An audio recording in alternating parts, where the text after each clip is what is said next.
नमस्कार, मी गणेश स्वामी. आपण सर्वांचं लातूर सिटी न्यूजमध्ये मनापासून स्वागत करतो. आपण नवरात्र उत्सवानिमित्त विविध क्षेत्रात काम करणाऱ्या प्रतिभावंत महिलांच्या मुलाखती घेतो.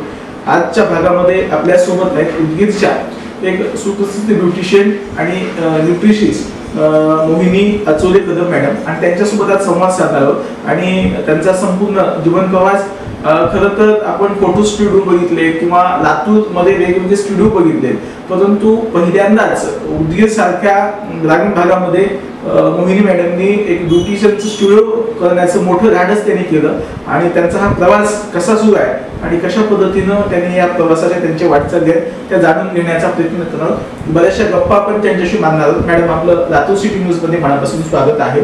सर्वप्रथम आपला परिचय उदगीरच्या सर्व प्रेक्षकांनाच आहेच, पण आपण जिल्ह्याच्या सुद्धा सगळ्या प्रेक्षकांना तुमचा परिचय द्यावा अशी मी विनंती करतो. मी मुंगी विद्यासागर अचोले. मी तशी प्रॉपर उदगीरचीच आहे, म्हणजे माझं born and brought up Udgir आहे. माझे mister doctor Vidyasagar Achole, Saraswati hospital gynaecologist आहे. मला 2 मुलं आहेत. एक माझा मुलगा आता इंजिनिअरिंग झाला आणि बॉस्टन युनिव्हर्सिटीमधून त्याचं MTech झालं MBA, आणि तो जॉब करतो सध्या याच महिन्यामध्ये. आणि मुलगी आता 12th ला आहे. उदगीरसारख्या ठिकाणी माझा जन्म झाला आणि उदगीरमध्ये जेव्हा आमचं राहायचं ठरलं उदगीरमध्ये, तर आपण काय करावं हा मला खूप मोठा प्रश्न होता. मॅडम, त्याच्याआधी आपलं प्राथमिक आणि माध्यमिक आणि महाविद्यालयीन शिक्षण कुठे झालं? माझं 10वी पर्यंतचं शिक्षण जे आहे बालवाडी ते 10वी लालबहादूर विद्यालयाला झालं, लालबहादूर शास्त्री. आणि 11वी-12वी माझं उदयगिरी महाविद्यालयामध्ये झालं. त्याचं पुढचं शिक्षण? त्याच्या पुढचं शिक्षण माझं औरंगाबाद, जे सध्याचं संभाजीनगर आहे, तिथे झालं. आणि मी न्यूट्रिशनिस्ट आणि ॲस्थेटिक कॉस्मेटॉलॉजी जे आहे ते बँगलोर आणि पुणे युनिव्हर्सिटी. मॅडम, खरं तर आपण म्हणजे आपला जो काळ होता, म्हणजे आपल्याच अनेक मैत्रिणी या शिक्षिका म्हणून कार्यरत आहेत, कोणी डॉक्टर्स म्हणून कार्यरत आहेत, कोणी इंजिनियर्स म्हणून कार्यरत आहेत. म्हणजे ते एक फील्ड असं होतं की 4-8 दिवसाची आपण ड्युटी करायची आणि आपण कधी निवांत जाऊ शकत होतो. किंवा एखादं जसं तुमचे मिस्टर डॉक्टर आहेत तसं तुम्ही डॉक्टर झाला असतात. म्हणजे हे सगळं असताना आपण अशा वेगळ्या क्षेत्राकडे निवडण्याचं कारण काय? कारण तेव्हा ह्या क्षेत्राला काही तेवढं आज व्हॅल्यू आहे, पण त्यावेळेस काही तेवढी व्हॅल्यू नव्हती. ही क्षेत्र निवडण्यामागचं काय कारण? हे क्षेत्र निवडण्यामध्ये माझं लग्न लवकर झालं होतं. पण उदगीर सारख्या ठिकाणी, मी म्हणते की तुम्हाला की उदगीर सारख्या ठिकाणी किंवा बाहेर शिक्षण घेताना लग्नानंतर मला 3-4 वर्ष कुठल्याही पोस्ट म्हणजे ग्रॅज्युएशन करायचं असेल तर ते राहावं लागणार होतं. आणि उदगीरमध्ये अवेलेबल नव्हतं त्यावेळेस, आपल्याकडं MBBS नव्हतं किंवा त्यावेळेस BMS कॉलेज जस्ट मला वाटतं स्टार्ट झालं होतं. पण ते क्षेत्र निवडण्यापेक्षा यामध्ये माझ्या आईचा खूप मोठा हात आहे. तर आईची आवड होती की ती उदगीर सारख्या, तुझी स्किन छान आहे, तुला ऑलरेडी म्हणजे तो सेन्स आहे, तिला जाणवत असेल त्यावेळी की तुला आवडत आहे, तर तू, आणि हे क्षेत्र नवीन आहे तर तू याच्यामध्ये काहीतरी कर, असं म्हणजे मला माझ्या आईने सुचवलेलं की तू सुरुवात अशी कर की स्किनशी रिलेटेड जे काही असेल. त्यावेळेस मग स्किन म्हणलं की पार्लर. मग मी पार्लरचं म्हणजे सुरुवात जी केली तर पार्लर शिकण्यापासून केली.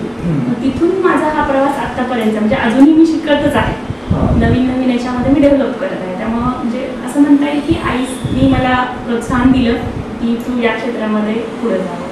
मॅडम, आपण पार्लरची सुरुवात कशी केली आणि म्हणजे तेव्हा कसा प्रतिसाद होता? पार्लर शिकताना सगळ्यात आधी माझा गव्हर्नमेंटचा कोर्स होता. तिथे उदगीरमध्ये नवीन गव्हर्नमेंट कोर्स आलेला होता आणि काहीच आपल्याला कल्पना नसते ना, जेव्हा आपण स्टुडंट असतो तेव्हा काही आयडिया नसते की काय शिकायचं किंवा काय माहिती नसतं, फुल कोर्स किंवा पार्लर टाकण्यासाठी काय. फक्त मी त्यांना जाऊन सांगितलं होतं की मला यातलं शिकायचं आहे आणि त्याचा सिलेबस काय असेल आणि मला ते करता येईल का परत. तर असं त्यांनी 2 महिन्याचा का 3 महिन्याचा सुरुवातीला गव्हर्नमेंटचा कोर्स होता. पण त्या गव्हर्नमेंटच्या कोर्समध्ये असं होतं की प्रॅक्टिकल नॉलेज काहीच नव्हतं. फक्त तो सर्टिफिकेट कोर्स म्हणल्यासारखं एका महिन्यामध्ये मग सगळ्या खूप 30-40 मुली एकत्र येऊन ते करणार आणि शिकवणाऱ्यांनी व्यवस्थित शिकवलं नाही शिकवलं ते म्हणजे नाही. पण मला अशी पहिल्यापासून मला आवड अशी होती की एकदा आपण कुठे हात लावला तर त्याच्यातलं मग पूर्ण त्याला म्हणजे अर्धवट नॉलेज मला नको होतं. म्हणून मी गव्हर्नमेंट कोर्स मी स्टार्ट केला. पण उदगीरमध्ये जितकं मला शिकता आलं तेवढं मी शिकले. पण त्याच्यानंतर मग मी बाहेर पडले शिकण्यासाठी या क्षेत्राला धरून. मॅडम, आता म्हणजे साधा प्रश्न असा आहे की आता आपण जेव्हा आम्ही जिल्ह्याच्या ठिकाणी बघतो किंवा उदगीर सारख्या शहरात किंवा अनेक ग्रामीण भागात सुद्धा आज पार्लरचं एक फॅट महिलांमध्ये निर्माण झालेलं आहे. आणि हे होत असताना कुणीही म्हणजे साधारणतः आता बरेच ठिकाणी अशी आम्हाला माहिती आहे की 1 महिन्याचा कोर्स करायचं आणि लगेच पार्लर ओपन करायचं, म्हणजे अशी एक आहे. मग त्या कोर्सची 15 ते 20,000 फीस आहे. मग जे जरी कोणाला जर येत नसेल तरी ते कोर्स आहे म्हणून सांगितलं जातं, तो शिकवला जातो. म्हणजे याबद्दल तुमचं काय मत आहे, किंवा याच्यावर काही बंधनं आली पाहिजेत का, किंवा म्हणजे कोर्स शिकवणाऱ्यांनी कसं शिकवलं पाहिजे आणि शिकवून घेणाऱ्यांना पण आपण काय सांगणार या माध्यमातून? ऍक्च्युली आता सध्या ती फॅशन झाली आहे. इन्स्टंट आपण म्हणतो ना, जसं 2 मिनिटामध्ये आपल्याला मॅगी पाहिजे, तसं 2 मिनिटामध्ये किंवा एका महिन्यामध्ये तुम्ही शिकून बाहेर पडा. ऍक्च्युली याला आपण वर्कशॉप म्हणू शकतो किंवा एक बेसिक कोर्स जे आहेत ते. तर होतं काय की या बेसिक वर्कशॉपमध्ये वर्कशॉप कुणी करावं हे मी आधी सांगतो तुम्हाला. ज्यांना खूप बेसिक नॉलेज आहे, त्याच्यानंतर तुमचं ऑलरेडी शिक्षण झालंय या क्षेत्रामध्ये, 1 वर्ष तुम्ही पार्लरचा कोर्स केलाय, त्यानंतर तुम्ही पार्लर रन केलाय 1 वर्षभर आणि तुमच्या हातामध्ये काही क्लायंट्स गेले, तर त्याच्यानंतर तुम्ही ते 1 महिन्याचे कोर्स केला तर तुम्हाला त्याच्यामध्ये एखादे 2 ट्रिक्स मिळू शकतात किंवा टिप्स मिळू शकतात की तुम्ही त्याच्यामध्ये आणखीन तुम्हाला काय एक्स्ट्रा वाढवता येईल. तर ह्या लोकांनी हे 1-1 महिन्याचे कोर्स केले तर त्यांच्यासाठी तो फायदा आहे. बट एकदम न्यू बिगनर्स आहेत आणि ज्यांना नवीन पहिल्यांदा शिकायचं, त्यांना 1 महिन्याच्या कोर्समध्ये काहीच नाही, म्हणजे बेसिक नॉलेज मिळेल, पण जो आपण म्हणतो ना तो फ्लो असतो 1 महिन्याच्या कोर्समध्ये फास्ट शिकवण्याचा, तर तो सिलेबस पण कसा डेव्हलप केलेला असतो. आता आमच्याकडे पण जो सिलेबस आहे, आमची अकॅडमी आहे, तर आम्ही 1 महिन्याच्या कोर्सला न्यू बिगिनर्सला नाही घेत. तुम्ही ऑलरेडी त्या क्षेत्रामध्ये आहात, तुमचं त्याच्यामध्ये नॉलेज थोडंफार तरी आहे, तुम्हाला बेसिक नॉलेज, आणि तुम्ही त्याच्यानंतर तुम्हाला एक्स्ट्रा तुमच्या स्किल डेव्हलप करायचे, तर त्यांना आम्ही त्या कोर्सला घेतो. मॅडम, दुसरा प्रश्न, आपण न्यूट्रिशन्स आज तुम्ही सांगितलात आणि म्हणजे तुम्ही ज्यावेळेस न्यूट्रिशन केलात त्यावेळेस म्हणजे फॅट एवढं नव्हतं लोकांचं किंवा तिची गरज लोकांना एवढी नव्हती, पण आज लोक जागरूक झालेले आहेत आणि विविध समाजामध्ये म्हणजे न्यूट्रिशन्स घेण्याचं प्रमाण हे मोठ्या प्रमाणात वाढलेलं आहे.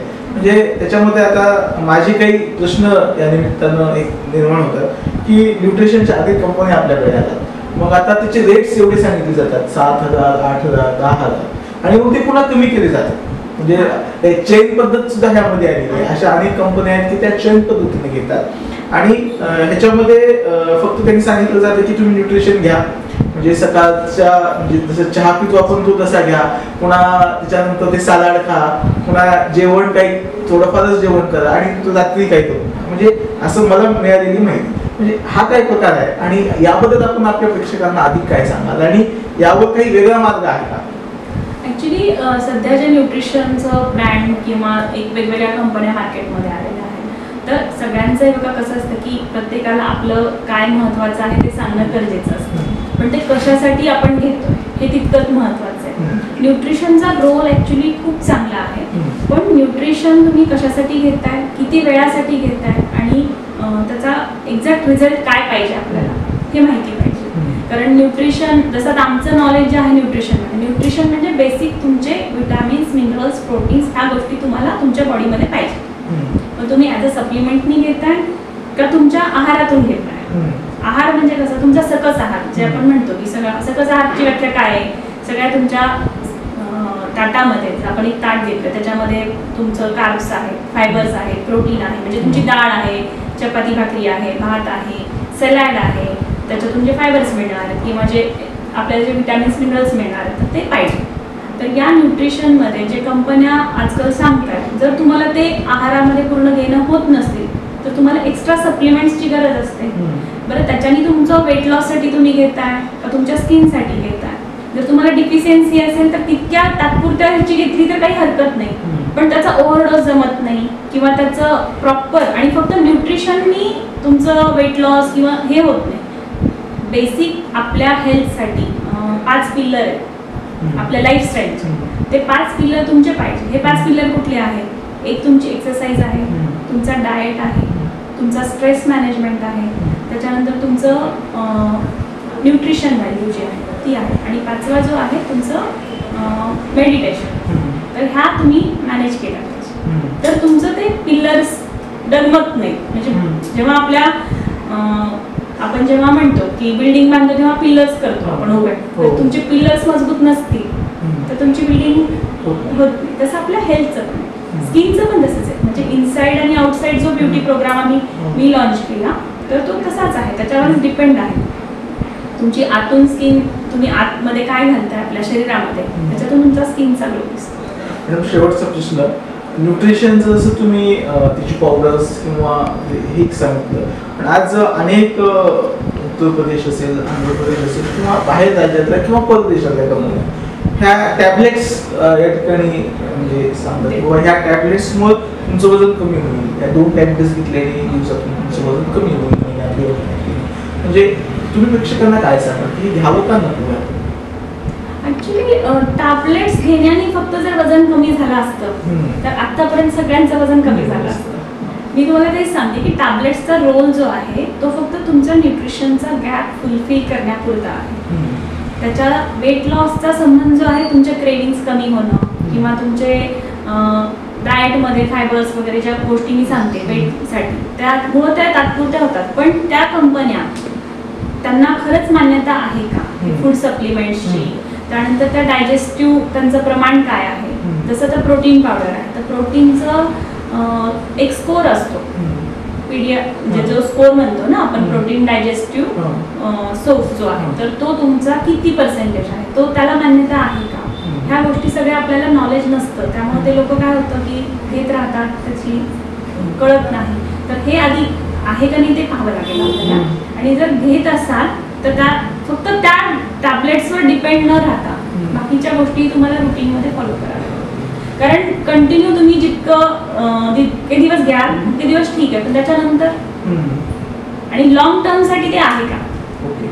तर ह्या होत्या मोहिनी कदम अचुले मॅडम. यांनी सांगितलं की स्किनच्या ते स्पेशलिस्ट आहे आणि आहारामध्ये स्किनचा सुद्धा मोठ्या प्रमाणात म्हणजे उपयोग असतो आणि ती कशा पद्धतीने स्किन ठेवावी. आणि त्यांनी न्यूट्रिशनच्या बाबतीतही सांगितलं की न्यूट्रिशन्स घेतल्याने किंवा न घेतल्याने म्हणजे त्याचे काय दुष्परिणाम आणि परिणाम होतात. आणि टॅबलेट्सचा विषय आपण त्यांच्याविषयी मांडला. त्यांनी सांगितले किंवा असं प्रमाणात घ्यावा त्याही त्यांनी मार्गदर्शन केलं. तर मॅडमचं कौतुक. मॅडमकडं 2 वर्षापूर्वी आपल्याला यायचं होतं, परंतु मॅडमकडे यायला मला 2 वर्ष लागले. 2 वर्षापूर्वीच मॅडमची आपल्याला मुलाखत घ्यायची होती. विशेष म्हणजे मॅडमचं कौतुक ह्यासाठी आहे की उदगीर सारख्या शहरामध्ये त्यांनी मोठं स्टुडिओ टाकून म्हणजे हे धाडसाचं पाऊल आहे त्यांचं. कारण की उदगीर हे फार मोठं शहर आहे आणि अनेक पार्लर सुद्धा उदगीर शहरामध्ये असताना सुद्धा मॅडमनी एक मोठं धाडस करून आज त्यांनी ते उभा केलंय आणि त्यांच्या या उभारणीला आमच्या मनापासून शुभेच्छा आहेत. आणि अशाच पद्धतीनं त्यांनी लोकांना मार्गदर्शन करावं आणि लोकांच्या स्किन आणि हेल्थवर त्यांनी भविष्यात सुद्धा लक्ष द्यावं. आणि त्यांचं उदगीरच नाही तर लातूरमध्ये सुद्धा एखादं मोठं स्टुडिओ त्यांच्या माध्यमातून उभा राहावं अशा शुभेच्छा मी त्यांना या नवरात्रीच्या निमित्तानं त्यांना मी देतो. अत्यंत आज त्यांचा बेस्ट वेळ होता, त्या बेस्ट वेळेतून सुद्धा त्यांनी आपल्याला संवाद साधण्यासाठी वेळ दिल्याबद्दल मी त्यांच्या मनापासून धन्यवाद मानतो.